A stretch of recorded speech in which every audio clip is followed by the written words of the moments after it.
ಬರ್ತಾ ಇದೆ ಅಂದ್ರೆ ರಾಜ್ಯ ರಾಜಕಾರಣದಲ್ಲಿ ಆಗ್ತಾ ಇರುವಂತ ಡೆವಲಪ್ಮೆಂಟ್ಸ್ ಗಳನ್ನ ಆಪರೇಷನ್ ಗಿಳಿದಿದ್ದಂತ ಬಿಜೆಪಿಗೆ ಡಿಕೆ ಶಿವಕುಮಾರ್ ಅವರು ಸವಾಲನ್ನ ಹಾಕಿದ್ದಾರೆ. ಮೈತ್ರಿ ಸರ್ಕಾರ ಬೀಳಿಸೋದು ಅವರ ಭ್ರಮೆ, ಯಾವುದೇ ಕಾರಣಕ್ಕೂ ಕೂಡ ಬೀಳಿಸೋದಕ್ಕೆ ಆಗೋದಿಲ್ಲ. ನಮ್ಮ ಶಾಸಕರನ್ನ ಬಿಡಿಸಿಕೊಂಡು ಬರೋದು ಹೇಗೆ ಅಂತ ನಮಗೆ ಗೊತ್ತಿದೆ ಅಂತ ಡಿಕೆ ಶಿವಕುಮಾರ್ ಅವರು ಬಿಜೆಪಿಗೆ ಸವಾಲನ್ನ ಹಾಕಿದ್ದಾರೆ.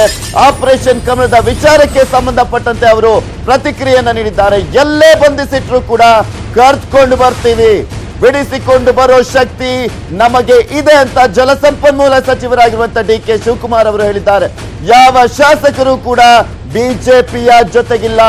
ಎಲ್ಲೇ ಬಂಧಿಸಿರ್ಲಿ, ಎಲ್ಲೇ ಇರ್ಲಿ, ಅವರನ್ನ ಕರ್ಕೊಂಡ್ಬರುವಂತ ಶಕ್ತಿ ನಮಗಿದೆ ಅಂತ ಇಲ್ಲಿ ಡಿಕೆ ಶಿವಕುಮಾರ್, ಕಾಂಗ್ರೆಸ್ನ ಟ್ರಬಲ್ ಶೂಟರ್ ಡಿಕೆ ಶಿವಕುಮಾರ್ ಅವರು ಹೇಳಿಕೆಯನ್ನ ನೀಡಿದ್ದಾರೆ. ಇದರಲ್ಲೇ ಗೊತ್ತಾಗ್ತಾ ಇದೆ ಕಾಂಗ್ರೆಸ್ ನಲ್ಲಿ ಇರುವಂತ ಟೆನ್ಷನ್ ಯಾವ ಲೆವೆಲ್ಗೆ ಹೋಗಿದೆ ಅಂತ. ಯಾಕೆಂದ್ರೆ ಎಲ್ಲ ಅತಿರಥ ಮಹಾರಥರೆಲ್ಲರೂ ಕೂಡ ಕೆಕೆ ಗೆಸ್ಟ್ ಹೌಸ್ಗೆ ಬಂದು ಸೇರ್ಕೊಳ್ತಾ ಇದ್ದಾರೆ. ಆಪರೇಷನ್ ಕಮಲದ ವಿಚಾರಕ್ಕೆ ಸಂಬಂಧಪಟ್ಟಂತೆ ಚರ್ಚೆಯನ್ನು ನಡೆಸ್ತಾ ಇದ್ದಾರೆ. ನೋಡ್ರಿ, ಮೊದಲಿಂದನೂ ನಾನು ಆನಂದ್ ಸಿಂಗು, ನಾಗೇಂದ್ರ ಇರ್ಬೋದು, ಗಣೇಶ್ ಹುಕ್ಕೇರಿ ನಾವೆಲ್ಲ ಪರ್ಸನಲ್ ಫ್ರೆಂಡ್ಸು. ಯಾರು ಪಾರ್ಟಿ ಬಿಡುವಂತ ಪ್ರಶ್ನೆ ಇಲ್ಲ. ಎಲ್ಲ ಸುಮ್ಮನೆ ಮಾಧ್ಯಮದವರು ಸೃಷ್ಟಿ ಮಾಡ್ತಾ ಇದ್ದೀರಾ. ಅರ್ಥ ಆಯ್ತಾ? ಬಿಜೆಪಿಯವರು ಪಾಪ ಹತಾಶರಾಗಿದ್ದಾರೆ. ನಾವು ಅವ್ರು ಹತಾಶರಾಗಿರೋದು, ಆಸೆ ಪಡೋಂಥದ್ದು ಅವ್ರಿಗೆ ಬಿಟ್ಟಿದಂಥ ವಿಚಾರ. ಬಟ್ ರಾಜಕಾರಣದಲ್ಲಿ ಎರಡು ಥರ ಆಟಗಳು ಇರ್ತದೆ. ಅದನ್ನೆಲ್ಲ ಬಿಡಿಸಿ ಹೇಳಲಿಕ್ಕೆ ನಾನು ತಯಾರಿಲ್ಲ.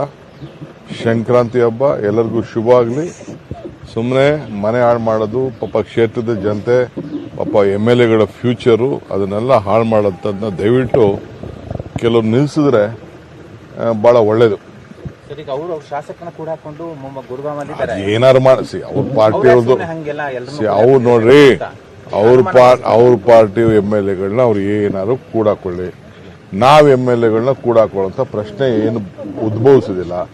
ನಮ್ಗೆ ಯಾವ MLAನು ನಾವು ಕೂಡಾಕೊಳ್ಳೋಂಥ ಪ್ರಶ್ನೆ ಇಲ್ಲ. ಇವೆಲ್ಲ ಟಿವಿ ನೋಡಿದ ತಕ್ಷಣ as a in charge general secretary ಪಕ್ಕದಲ್ಲಿ ಬರೋದ್ ತಪ್ಪೇನಿದೆ? ಏನದಕ್ಕೇನು ರೆಸ್ಪಾನ್ಸಿಬಿಲಿಟಿ ಇಲ್ವಾ? ನನಗೂ ಬೇಕಾದಷ್ಟು ರೆಸ್ಪಾನ್ಸಿಬಿಲಿಟಿ ಇರ್ತದೆ. ಆನಂದ್ ಸಿಂಗ್ ಪಾಪ ಆನಂದ್ ಸಿಂಗ್ ಫೋಟೋ ತೋರಿಸಿ ಎಲ್ಲಿ ಹೋಗ್ತಾ ಇದೆ ಆನಂದ್ ಸಿಂಗು? ಅವನಾಯ್ತು ಪಾಪ, ಅವ್ನ ಕೋರ್ಟ್ ಆಯ್ತು, ಅವ್ನ ಕೆಲಸ ಆಯ್ತು. ಅವರೆಲ್ಲ ಕ್ಷತ್ರಿಯರ್ರಿ, ಹೋರಾಟ ಮಾಡೋಂಥವ್ರೆಲ್ಲ. ಯಾರೆಲ್ಲರೂ ನೋಡಿ ಹೇಳ್ತೀನಿ ಕೇಳಿ, ಕಾಂಗ್ರೆಸ್ ಪಾರ್ಟಿ ನಮ್ಮ ಶಾಸಕರನ್ನ ಎಲ್ಲೇ ಇಟ್ಕೊಂಡಿರ್ಲಿ, ಅವರು ಕೂಡಾಕಿರ್ಲಿ, ಕರ್ಕೊಂಡು ಬರೋಷ್ಟು ಶಕ್ತಿ ಕಾಂಗ್ರೆಸ್ ಪಕ್ಷಕ್ಕಿದೆ. ಅಷ್ಟು ಮಾತ್ರ.